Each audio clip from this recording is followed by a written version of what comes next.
우리 함께 인사합시다. 예수님 운동을 일으킵시다. 다시 한번 예수님 운동을 일으킵시다. 아멘.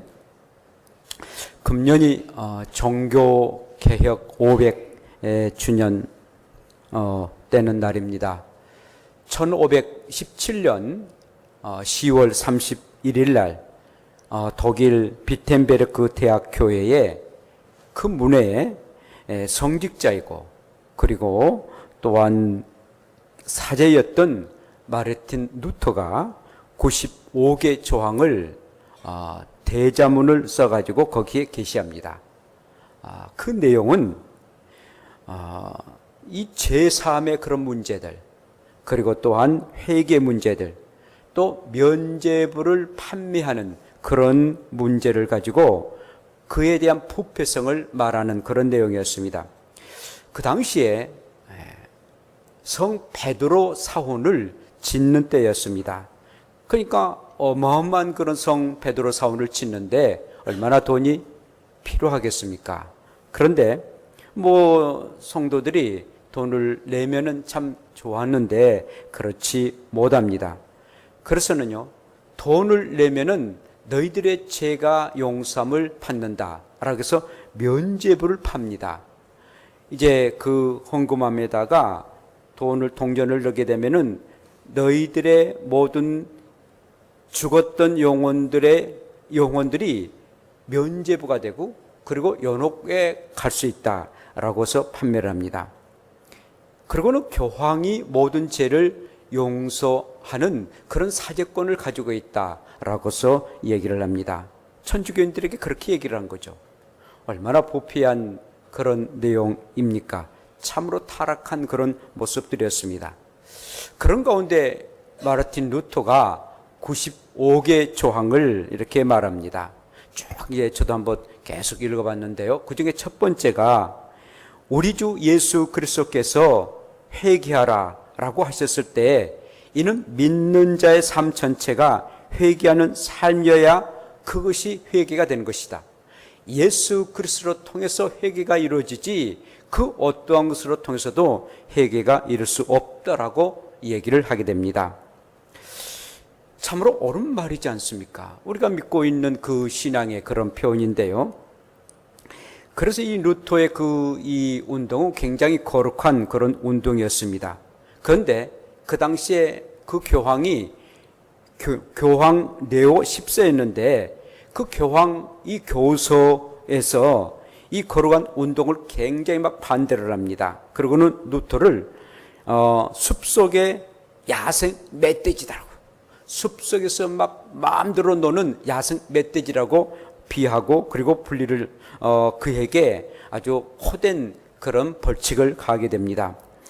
이 비성경적인 캐톨릭의 그 면죄부를 그리고 연옥의 문제, 사실 연옥 없지 않습니까? 뿐만 아니라 인간 권위주의에 대한 그런 개굴 운동을 일으켰던 이 마르틴 루터를 이렇게 아주 파면을 시키고, 결국은 그가 사제였는데 신부였는데 파면을 시키고 그리고 사형 언도를 내립니다. 그런데 이제 주변의 사람들이 사면을 해서 사면되기는 됐는데 결국은 63세로 세상을 떠나는 마르틴 루터였습니다. 그러나 그 이후의 후손들이 정말 옳은 일이다, 하나님의 말씀을 또 이 교회를 저렇게 타락하게 만들었는가에 대한 굉장히 그 운동이 있어서 종교개혁으로 이렇게 오늘날까지 이르게 되었습니다. 그렇게 1517년 10월 31일 날 종교개혁을 일으켰던 때가 이제 한 500년 됐습니다. 금년에 2017년이니까 500년 된 것 아니겠습니까? 그래서 저희 교회도 종교개혁 500주년 나부터 개혁하자라는 그런 주제로 금년에 살아갑니다. 어떻게 보면은 현대가 사사시대가 있었는데요.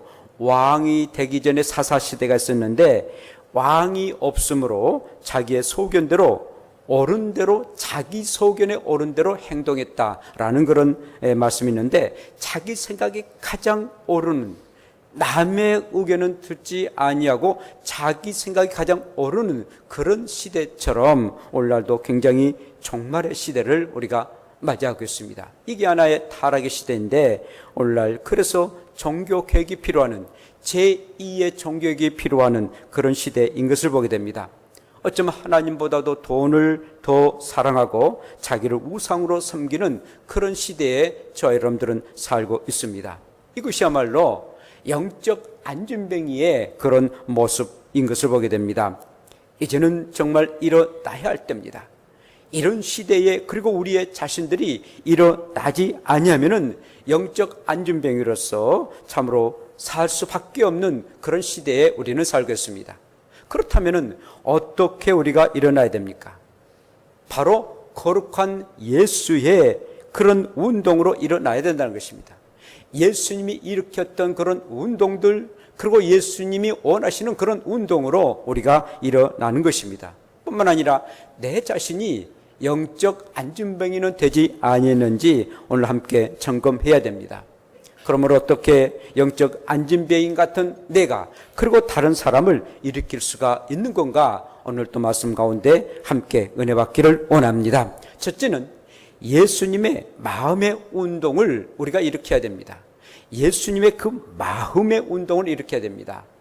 자, 오늘 본문 말씀 보면은 이 베드로와 요한이 제9시라고 성경은 말하고 있는데 우리의 한국 시간으로는 오후 3시입니다. 오후 3시 시간에 기도하는 시간입니다.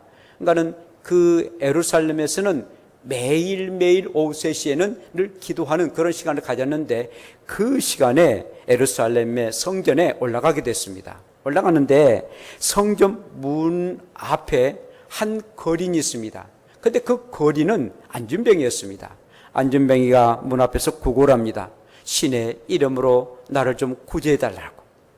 신의 이름으로 구제해달라고. 이제 성전에 들어간 사람들에게 그렇게 구제를 하고 좀 한 푼 적선해달라고. 이렇게 거린이었던 안진뱅이가 그렇게 구걸을 하게 됩니다. 그런데 베드로와 이 요한은 그 사실을 봅니다. 그리고 그 거린을 보게 되는데 많은 사람들도 그곳에 지나간 것 아니겠어요? 그러나 보았지만은 관심을 전혀 갖지를 못했습니다. 그러나 성경 보니까 베드로와 요한은 주목해서 보았다라고 말해주겠습니다. 관심에서 보았습니다. 관심에서 보았습니다. 바로 이것이야말로 예수님의 마음이라는 것이죠.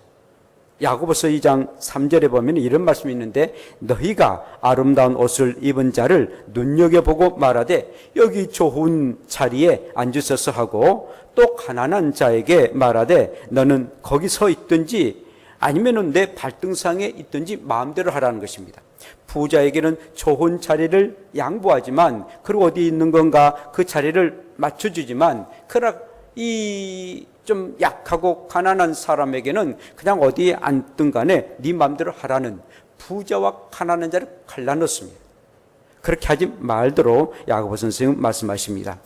이 베드로는요 그리고 요한은 그러지 아니었습니다. 그 마음은 예수님의 마음을 품고 있었던 것입니다. 그래서 현실적으로 가난하고 불쌍한 그 거린 안진뱅이를 주목해서 보고 관심 있게 보았던 그 마음을 이 베드로와 이 요한은 가지고 있었습니다. 사랑하는 여러분, 우리 예수님은 병들고 그리고 고아와 가부와 어린 아이들을 늘 보고 늘 그들에게 내가 어떻게 저를 도울 것인가 가까이 계시면서 그들을 도왔던 것입니다. 예수님의 마음을 갖는 사람은 불쌍한 사람들을 항상 마음에 품고 살아가는 사람입니다. 저 여러분들이 가까이 또 주변에 가난한 사람, 또 연약한 사람, 병든 사람 항상 관심을 가지시고 자세히 주목해서 보아야 됩니다. 그리고 내가 그를 도울 일이 없는 건가를 여러분들이 늘 주목해서 보는 일들은 주님의 마음이라는 것입니다. 작년에 몇 분의 그 집사님이 아주 좋은 쌀을 저에게 이렇게 갖다 주었습니다. 또 목사님 이렇게 좀 드시라고 참 쌀이 맛이 굉장히 좋더라고요. 너무 감사하게 이렇게 먹었는데, 근데 이제 제가 이제 먹으면서 좀 목에 좀 걸리더라고요. 목에 걸리는데 좀 우리 주변에 좀 이렇게 가난한 분들이 좀 또 이렇게 있어서 이 이 어떻게 할까라는 가운데에 좀 드리려고 그랬는데 그만 또 그 쌀을 또 가져가시기가 이렇게 불편하고 또 이렇게 또 뭐가 뭐 교통수단이 있어야 되는데 없어서 그냥 좀 돈 몇 푼으로 이렇게 좀 드리셨습니다. 그러면서도 또 먹는데 또 이제 며칠 전에는 또 이렇게 성미를 거두셨다고 어떤 한 집사님이 가지고 왔더라고요. 거기 보니까 막 찹쌀도 있고 막 그러시더라고요. 근데 또 이제 그걸 먹으려니까 그 마음이 좀 그래요. 그래서는 좀 이렇게 쌀을 같이 좀 이제는 나누어서 이렇게 먹어야 되겠다라는 그런 마음을 갖게 되었습니다. 그렇습니다. 우리 주변에 좀 이렇게 약하신 분들, 우리의 손길들이 필요한 분들을 우리가 눈여겨보는 일들은 이게 주님의 마음이다라는 생각이 듭니다. 뿐만 아니라 우리의 심령이 가난한 사람이 예수님의 마음을 갖는 사람인 것입니다. 우리 예수님이 말씀하십니다. 심령이 가난한 자는 복이 있나니 천국이 저희 것이며, 마음이 가난한 사람이 복 있는 사람인데 천국이 그들의 것이다 라고 말씀하고 있습니다. 그런데 정말 그 예수님의 그 마음은 어떤 마음입니까? 빌립보서 2장 1절부터 5절에 보면은 너희 안에 이 마음을 품으라 곧 그리스도 예수의 마음이니 라고 말씀합니다. 그렇다면 그리스도 예수의 마음이 무엇입니까? 아무 일에든지 다툼이나 허용으로 하지 말고 오직 겸손한 마음으로 각각 자기보다 남을 낮게 여기고 또한 자기 일만 돌아볼 뿐만 아니라 다른 사람의 일들도 돌아보라. 이것이 그리스도 예수의 마음이다 라고 말씀하고 있습니다. 사랑하는 여러분, 그래요. 참으로 예수님의 마음은 어떠한 일이든지 다툼이나 허용으로 하지 않는 일들입니다. 오직 겸손한 마음으로 나보다도 남을 더 낮게 여기는 마음입니다. 또 자기 일을 잘할 뿐만 아니라 다른 사람의 일까지 늘 관심을 가지고 하는 것, 이것이 그리스도 예수의 마음이다라는 것입니다. 그러기 위해서는요, 나부터 계획해야 됩니다. 그래서 금년에 우리 교회가 종교개혁 500주년 나부터 계획하자. 내가 정말 예수님의 마음을 가졌는지 나부터 계획을 해야만이 이 놀라운 일들이 이룰 수가 있는 것입니다. 베드로와 요한은 예수님의 마음을 가졌기 때문에 정말 약한, 그리고 나면서부터 소경이었고 그리고 안진병이었던 그를 참으로 도와주는 그런 은혜의 사람이었습니다. 항상 저와 여러분들이 늘 예수님의 마음을 갖고 살아가는 저와 여러분들 되시기를 원합니다. 두 번째로는요, 예수님의 이름의 운동을 일으켜야 되는 것입니다. 안진뱅이였고 거린이었던 이 사람은요, 베드로에게 무엇을 얻고자 했습니다. 그리고 바라봤습니다. 그리고 두 손을 내밀었습니다. 그런데 베드로와 이 요한은 놀란 선포합니다. 내가 은과 금은 없지만은 나사렛 예수의 이름으로 걸으라 라고 말합니다. 은과 금은 없지만 나사렛 예수의 이름으로 걸으라 라고 명하게 됩니다. 예수의 이름으로 걸으라고 말합니다. 예수 그리스도의 이름으로 걸으라고 말씀입니다. 여러분, 이 베드로를 보면은요, 옛날에는 그 은과 금을 싫어했던 그런 사람이 아니었습니다. 정말 이 베드로 예수님을 만나기 전에는 또 만날 때도 그런 늘 그물을 가지고 고기를 잡았던 그런 사람이었습니다. 밤새도록 그가 계속 그물을 던져서 고기를 잡고자 하는, 물론 자기 자신의 성실함도 있거니와 굉장히 은과 금을 소중하게 여겼습니다. 그런데 예수님을 만나고 난 이후에는 은과 금이 참으로 소중하지만 예수 그리스도의 이름이 정말 귀하다, 베드로야 나를 따르라 라고 했을 때 그 모든 그물을, 배를, 부모를, 자식까지 다 버려두고 그리고 예수님을 쫓았습니다. 그리고 예수님을 따랐습니다. 예수님의 이름과 가치가 얼마나 소중한 것을 이 베드로는 알았습니다. 그런데 지금은 이제는 사도로서의 베드로의 역할을 감당하는데 은과 금이 어디가 있겠습니까? 내가 은과 금은 없지만은 가지고 있는 것이 있다. 바로 나사렛 예수의 이름이다. 그러므로 나사렛 예수의 이름에 강력한 선포를 하게 됩니다. 나사렛 예수의 이름으로 걸으라 라고 말합니다. 나에게는 엄청난 나사렛 예수 그리스도의 권세와 능력이 있다. 그러므로 그 이름으로 걸으라고 이렇게 말합니다. 여러분, 그 예수라는 그런 이름이 무엇입니까? 자기 백성을 죄에서 구원했다라는 뜻입니다. 죄에서 구원한다라는 엄청난 힘이 예수 그리스도에게 있었습니다. 그 일을 위해서 우리 주님이 어떤 일을 하셨습니까? 바로 십자가에 못 박혀 죽였습니다. 우리의 주님이 십자가에 못 박혀 죽임을 당하시고 그리고는 저와 여러분들을 구원해 주셨습니다. 예수 그리스도께서 우리에게 그 엄청난 구원의 은혜를 베풀어 주셨는데 바로 십자가의 죽으심이 있었습니다. 그래서 사도 바울이 이렇게 말합니다. 내가 너희 중에서 예수 그리스도와 그가 십자가에 못 박힌 것 외에는 아무것도 알지 아니하기로 작정하였다. 고린도전서 2장 2절에 말씀하고 있습니다. 정말 예수 그리스도의 그 강력한 그 십자가, 우리의 주님이 죽으심으로 우리의 모든 죄가 용서받은 그 놀라운 그 십자가를 이 사도 바울은 고백했고, 그리고 베드로와 요한도 그 예수님의 그 십자가의 그 이름을 이 거린 안진병에게 선포하게 되었던 것입니다. 여러분, 유토피아를 주장하는 정치인들이 우리의 구원자가 될 수 있습니까? 또한 경제를 통해서 지상 낙원을 이루도록 할 것이다 라고 말하는 그런 경제인들이 우리의 구원자가 될 수 있습니까? 또한 마음의 해방을 주장하는 그런 종교인이나 철학자가 우리의 모든 죄를 용서해주는 그런 구원자가 될 수 있습니까? 예수 그리스도만이, 나를 위해서 십자가에 돌아가신 예수 그리스도만이, 그리고 그분만이 우리의 모든 죄를 용서해 주시고 우리를 구원해 주실 줄로 믿습니다. 바로 그것이 예수 그리스도의 이름이었습니다. 뿐만 아니라 우리의 주님은 십자가의 죽으심으로 끝난 것이 아니라 3일 만에 부활하셨습니다. 완전히 죽으셨습니다. 그것도 못 박혀 죽으셨습니다. 그분이 바로 3일 만에 살아나셨습니다. 사망을 이기셨던 우리의 주님은 다시 살아나셨습니다.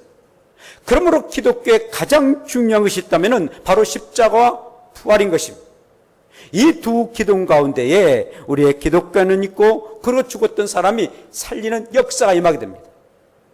죽은 자를 살릴 수 있는 영적 안진뱅이를 일으킬 수 있는 유일한 길은 바로 십자가 부활이었습니다. 베드로와 요한은 그것을 믿었던 것입니다. 사랑하는 여러분, 저와 여러분들이 믿고 있는 예수 그리스도는 엄청난 혼혈을 가지고 엄청난 능력을 가지고 오늘도 우리와 함께 하십니다. 예수님의 그 이름은 놀라운 힘과 능력을 갖게 되고 우리의 모든 죄를 용서해 주시고, 우리가 슬픔과 좌절 속에 있지만은 예수의 이름과 그의 권세만 나타나면은 놀라운 역사로 나타난 힘이 바로 예수님의 이름에 있는지로 믿습니다. 오늘 말씀 보면은요, 일어나 걸으라라고 선포합니다. 걸으라고 합니다. 자, 걸으라는 것은요, 헬라어로 페리페테이라고 말하는데 계속 걸으라는 것입니다. 한번 그냥 벌떡 일어난 것이 아니라 계속 걸으라는 것입니다. 시류와 좌절과 절망 속에 있는 너가 이제는 걸으라는 것입니다. 사랑하는 여러분, 예수님의 이름은요, 귀신을 쫓아냅니다. 귀신을 완전히 쫓아냅니다. 귀신 든 자를 쫓아냅니다. 뿐만 아니라 예수의 이름은 정말 병마 때문에 고통을 당하는 자를 깨끗이 낫게 하는 그런 능력을 가지고 있습니다. 병든 자 있으면은 예수의 이름으로 기도할 때 그 기도의 능력이 그의 이름 때문에, 곧 예수님의 이름 때문에 낫게 되는 것입니다. 무지한 자가 지혜로운 자가 되는 것입니다. 가난을 이길 수 있는 능력이 예수의 이름 가운데 있습니다. 불안한 마음을 가진 사람들이 예수의 이름을 가질 때 참 평안함을 가질 수가 있는 것입니다. 나면서부터 안진뱅이, 그리고 평생 구걸했던 이 거린이었던 이 안진뱅이가 일어날 수 있었던 것은 예수 그리스도의 이름 때문이었습니다. 사랑하는 성도 여러분, 여러분들이 살아가는 동안 여러 가지 힘들고 어려운 삶을 살아갑니다. 이 거린 안진뱅이 얼마나 고통스러운 삶을 살았겠습니까? 누구는 거린하고 싶어서 살나요? 그러나 안진뱅이인데 어찌할 수 있습니까? 일할 수가 없습니다. 그래서 늘 거린을 했는데 이제는 일어나 걷는 그런 역사가 임했기에, 예수 그리스도의 이름으로 그런 역사가 임했기에 그들은 이제는 참된 삶을 살 수가 있고, 이제는 거린의 삶을 살지 않냐고, 이제는 남을 도우면서 살아가는 그런 능력의 사람이 될 수가 있었던 것입니다. 바로 예수 그리스도의 이름의 능력이 그에게 나타남에 사람을 변화시키는 역사가 나타났습니다. 사람을 변화시킨 것은 바로 예수 그리스도의 이름뿐이라는 것을 아시고 예수님의 이름의 권세를 누리며 살아가는 저와 여러분들 되시기를 원합니다. 뿐만 아니라 예수님의 증인 운동을 일으켜야 된다라고 말씀하십니다. 베드로가 오른손을 잡아서 그 거린 안진뱅이 오른손을 잡아 일으킴에 그가 벌떡 일어난 거예요. 수십 년 동안 일어나지 못했던 그가 처음에는 비틀비틀 걸었겠죠. 그런데 한 번도 태어나서 일어나지 못했던 그가 일어난 것입니다. 그러니까 성전 미문에 있었던 그가 이제 일어나서 비실비실 하면서 성전 안으로 들어갑니다.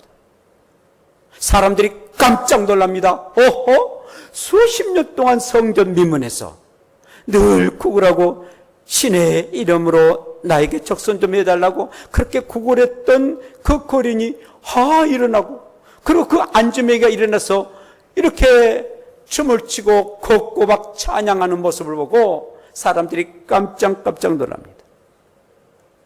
거린이었던 이 안진뱅이는 사람들마다 만나서 얘기합니다. 저 베드로라는 저 양반이 예수의 이름으로 일어나라고 했을 때 나에게 힘이 생기더라고. 한 번도 일어나지 못했던 내 다리인데 이상하게 힘이 생기더라고. 그러고는 이렇게 일어났다고. 그러면서 만나는 사람들마다 얘기를 합니다. 놀라운 일이라고. 정말 나사렛 예수가 나는 누군지는 알지 못하지만, 그러나 저분들이 저렇게 얘기할 때 그걸 내가 받아들였는데, 그러고 난 이후에는 이렇게 놀라운 일들이 있어서 이렇게 걷고 뛰기도 한다라고. 만나는 사람들마다 예수 그리스도를 전하는 사람이 되었습니다. 사랑하는 성도 여러분, 저 여러분들에게는 간증 있지 않습니까? 예수 믿고 난 이후에 간증 있지 않습니까? 예수 믿기 전에는 이렇게 내가 참으로 가난했는데 예수 믿고 난 후에는 이렇게 나를 부하게 만드셨다. 내가 예수 믿기 전에는 우상과 제사를 드렸는데 이제는 추도 예배를 내가 드리고 있노라. 내가 예수 믿을 때는 병치레를 참 많이 했는데 이렇게 내가 예수 믿고 난 후에는 건강해졌다. 늘 불안한 그런 마음을 가졌고, 그리고 교회를 핍박했고 예수 믿는 사람들을 조롱했는데 예수 믿고 나니까 내 마음이 편안하고 정말 교회가 얼마나 소중한 것을 알았노라. 사랑하는 여러분, 간증은요 믿음만큼 생기는 것입니다. 내가 하나님을 참으로 확실하게 믿고 예수 그리스도를 확실하게 믿고 믿으면은 믿음만큼 크고, 그러나 그 믿음이 약하면은 그 간증도 적어지는 것입니다. 믿음의 분량대로 간증이 있는 것입니다. 그런데 여러분, 이 간증을 그냥 소멸하지 마시고, 그리고 이 간증을 사람들에게 나누세요. 그렇다고 우리가 우리의 자신을 자랑하거나 또 우리의 자신을 이렇게 드러내거나 결국 아닌 것 아니지 않습니까? 정말 그가 예수 믿으면 이렇게 귀한 것을 알고 예수를 잘 믿도록 하기 위해서, 또 예수 안 믿는 사람은 예수 믿도록 하기 위한 간증을 나누세요. 사람들은요 동일한 이 시대에 동일하게 살아가는데 어떻게 살아가는지, 예수 믿고 어떻게 변한지를 굉장히 궁금합니다. 항상 예수 믿지 않으면 마음에 늘 불안함과 초조함을 가지고 있거든요. 잘 때도 무엇인가 늘 마음에 그 불안감이 있거든요. 그런 사람에게 예수 믿으면 이렇게 좋았노라고, 나도 그런 시절이 있었노라고 말을 하게 되면 굉장히 그들이 자극받고, 그래? 예수님에 대한 관심을 갖게 되고, 그리고 믿게 되는 것입니다. 우리가 남을 대접하고 섬기는 그런 일들도 정말 예수님을 전하기 위해서 우리가 하는 일 아니겠습니까? 우리 이 세상에 살아가는 동안에 잘 먹고 잘 싸고 그냥 편안하게 살기 위해서 저 불교인들도 절에 가서 이렇게 피고 핍니다. 그러나 우리는 다른 것 아니겠습니까? 우리가 복음을 전하고 예수님을 통해서 우리가 구원에 이르도록 하게 하는 것, 이것 때문에 우리가 예수 믿고 구원에 우리의 삶을 살아가고 있는 것입니다. 그렇습니다. 종교개혁 500주년 나부터 교회 가자. 정말 내 자신이 정말 예수님의 그 마음을 가져야 됩니다. 그리고 예수님의 이름의 그 권세를 가지고 그런 운동을 해야 됩니다. 예수님의 어떤 증인을 가져야 됩니다. 예수 복음 전하는 것이 가장 내 생명에서 소중한 것이다. 예수 복음 전하는 것, 이것보다 더 귀한 일이 없다. 내가 전하는 것이 아니라 예수님 자신이 복음을 전하는 그런 분이다라고 믿고 전하는 것입니다. 그리고 다른 사람에게 예수님의 그 마음을 선포해야 됩니다. 그리고 예수 그리스도의 이름이 이렇게 소중한 것을 가르쳐야 됩니다. 그리고 예수님의 증인을 보여줘야 됩니다. 예수님의 마음 가지고 주변에 약한 사람, 또 믿음이 있노라면서도 늘 연약한 사람을 여러분들이 늘 믿음을 가지고 늘 돌봐야 됩니다. 오늘 또 저와 여러분들이 예수님의 운동, 예수님의 마음을 가지고, 그리고 예수님의 이름을 가지고, 그리고 예수님의 증인을 되어서 온전하게 예수님의 거룩한 운동이 일어나는 복된 우리 한마음교회 되시기를 축원합니다. 기도합시다.